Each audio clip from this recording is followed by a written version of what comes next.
Have you ever wondered why some countries are allowed to own nuclear weapons while others are not? Why did the world allow certain nations to build them in the first place, and then forbid others from doing the same? If these questions have crossed your mind, then this video is definitely for you. Stick around till the end, because I'm going to break it down in a way that's easy to understand. To understand how all of this started, you need to know about one important international agreement called the Nuclear Non-Proliferation Treaty, or NPT for short. This treaty dates back to the 1960s. At that time, only a few countries had nuclear weapons: the United States, the United Kingdom, the Soviet Union, now Russia. France, which had just conducted its first nuclear test, and China, which was about to do the same. People across the world began to panic.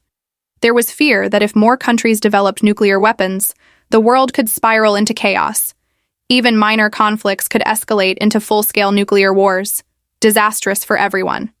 So, the international community decided something had to be done. By 1961, after intense negotiations, the idea of a treaty came up, an agreement that would help limit the spread of nuclear weapons globally. In 1968, the Nuclear Non-Proliferation Treaty was officially opened for countries to sign. And here's what you need to know. A treaty is simply an international agreement between countries that's backed by law.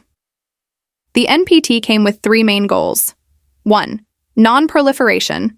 Countries that didn't already have nuclear weapons were not allowed to build or acquire them. Countries that did have nuclear weapons had to promise not to help others get them. 2. Peaceful use of nuclear technology. Countries that agreed not to pursue nuclear weapons were promised full access to nuclear technology, but only for peaceful purposes. That includes things like agriculture, medicine, electricity, and scientific research. 3. Nuclear disarmament. Countries that already had nuclear weapons had to work toward reducing and eventually eliminating them over time. Here's where things get interesting. When the treaty was formed, countries were divided into two categories: nuclear weapon states and non-nuclear weapon states. And guess what?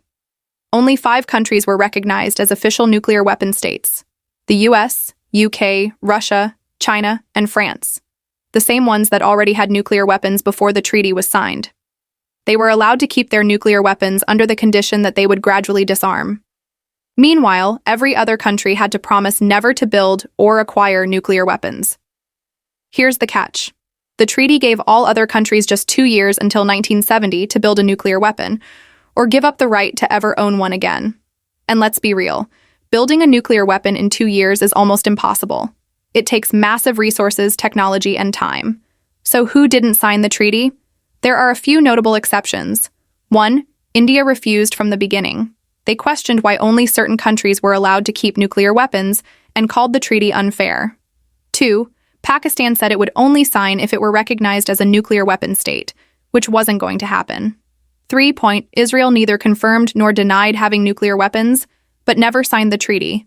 This way, no one could inspect their nuclear program.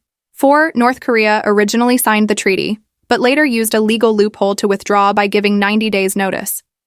They officially left the treaty in 2003, and by 2006, they had tested their first nuclear weapon.